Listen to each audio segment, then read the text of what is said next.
हजरत सुलेमान के लश्कर में ना एक हुदहुद नामी परिंदा भी था, लश्कर का कारकुन था। परिंदा हुदहुद गायब था, तो हजरत सुलेमान कहने लगे किधर गया वो हुदहुद, नजर ना आ जाया सख्त सजा दूंगा।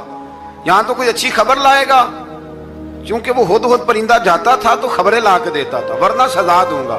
उतनी देर में हुदहुद भी आ गया। तो ये परिंदे जो कारकुन होते हैं बड़े सियाने होते हैं, कभी बंदा नाराज हो तो सही खबरें ले आते हैं।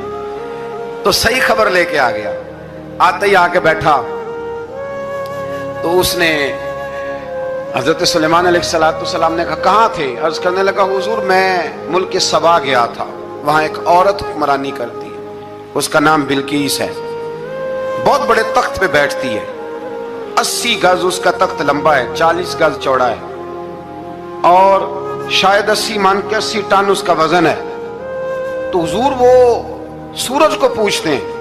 हजरत सुलेमान ने फौरन खत लिखा, फरमाया जाकर उसे मेरा खत दे दो कि यहाँ तो कलमा पढ़ के हमारी फरमा बरदार बन जाए, वरना तैयार हो जाए, जो अल्लाह के गैर को पूछते हैं हम उनके खिलाफ जंग करेंगे। वो जब लेके गए ना खत, ये हुदूद गया तो वो मीटिंग कर रही थी, उसके वजीर मशीर सारे बैठे थे। इसने जाके खत फेंक दिया मलका बिल्कीस की झोली में। उसने खत पढ़ा तो डर गई, वजीरों को बुलाया। हजरत सुलेमान, कुरान कहता है हजरत सुलेमान ने कहा था खत फेंक के ना तो साइड पे होके सुनना वो क्या कहता है। बंदों के लिए मना है, परिंदों के लिए जायज है।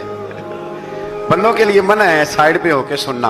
हाँ, जिसकी जासूसी की ड्यूटी हो, कुफर की जासूसी, उस बंदे के लिए भी जायज है। तो यहाँ एक तो वो परिंदे थे, दूसरा कुफर की जासूसी कर रहे थे। साइड पे होके सुनने लगे तो मलका बिल्कीस कहने लगी अब क्या करना है, ये खत आया है। तो वो कहने लगे हम तैयार हैं, आप हुक्म करें, हम लड़ने को तैयार हैं, लड़ेंगे।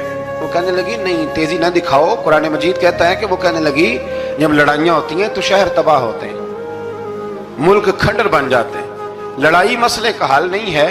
उन्होंने कहा कि मैं नबी हूं, तो एक दफा आजमा लेते हैं कि नबी हैं कि नहीं। माज़अल्लाह आजमा लेते हैं। कहा कैसे? कहने लगी तोहफे तो आए भेजते हैं, अगर माल पर दिल ललचा गया तो फिर नबी नहीं बादशाह है, और अगर माल पर दिल ललचाया ना तो फिर अल्लाह के कामिल बंदे। ये फर्क उसने उस वक्त बयान किया। उसने 500 कनीजें, 500 गुलाम, बड़े शानदार लिबास पहना के, 500 घोड़ा बड़ा तगड़ा, उसके ऊपर माल व असबाब रख के तैयारी करा के हजरत सुलेमान की तरफ भेजा। हुदहुद पहले से खबर लेके आ गया, हुजूर उसने ये प्रोग्राम बनाया है।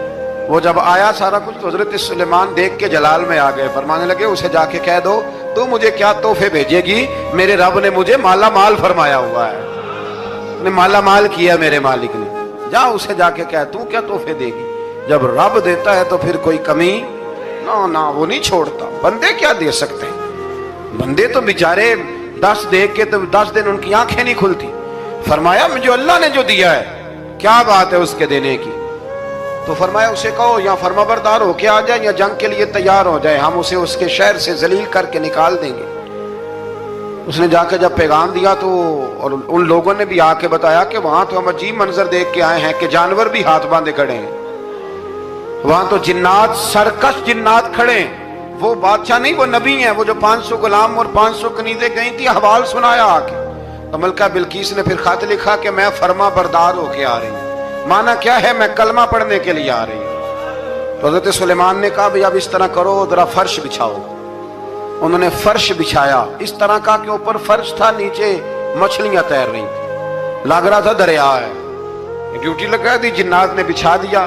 उधर हजरत सैयदना सुलेमान फरमाने लगे अब चूंकि मान के आ रही है तो उसे अपनी नबुव्वत की अलामतें भी दिखानी है।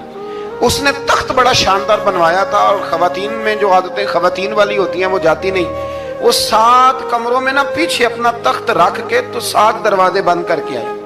उस जमाने में एक रिवाज था, वो जुलेखा ने भी 7 दरवाजे मुकफ्फल के एक रिवाज था।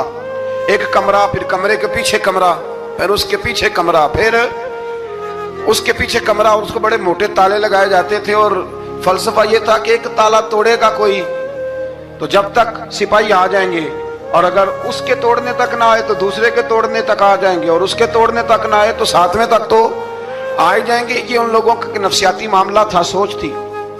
7 कमरों में मुकफ्फल करके ना वो निकली। तो हजरत सुलेमान अलैहिस्सलाम कहने लगे भाई मुझे उसका तख्त चाहिए उसके आने से पहले, उसके आने से اس واقعے کی کیا ضرورت تھی قرآن پاک میں؟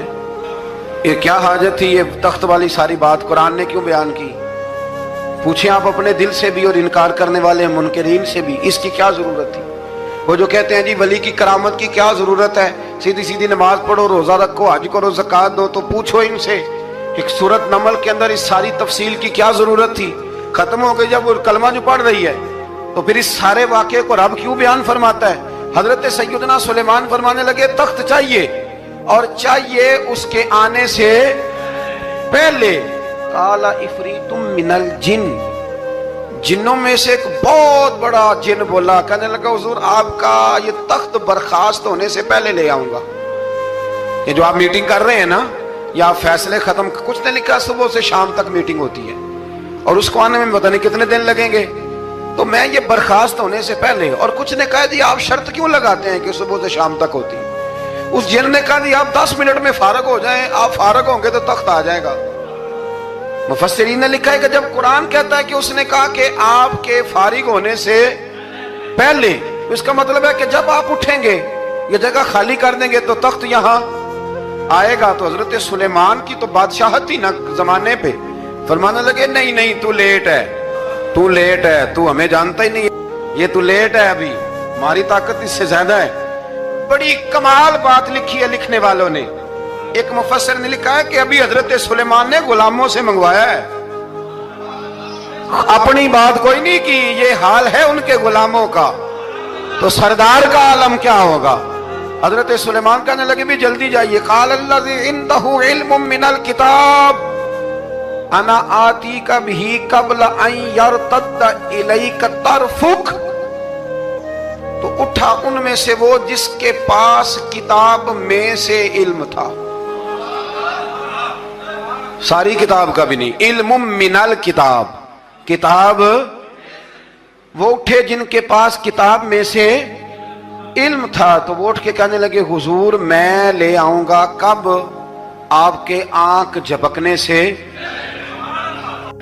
میں آنکھ جھپکنے سے پہلے لے آؤں گا۔ تو حضرت سلیمان کہنے لگے تو ٹھیک ہے چل لا،